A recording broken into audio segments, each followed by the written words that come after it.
Ayan, bali papunta nga pala kami ngayon guys ng Grand Terminal ng Lucena City. Ayan, kasama ko sila.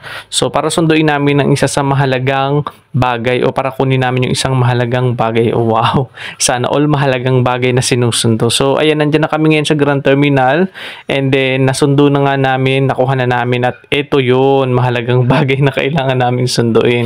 Ayan, at ito ang laman niya. Ayan, di ba? Napakahalaga niyan. So kailangan natin yan pang ulam. Pero ang pinakang ano dito yan, ang dami naming isda dala ni Kuya Patrick galing sa Atemonan. Ayan. So mas excited ako dun sa isda kaysa dun sa una.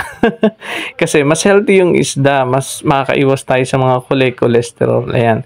Kaya nakakatuwa. Talaga namang solved na naman ang aming 1 week na ulamin. Ayan guys, mga fresh yan, mga sariwang isda yan galing sa Atemonan, Quezon. Ayan, oh, 'di ba? Ang sarap niyang panigang.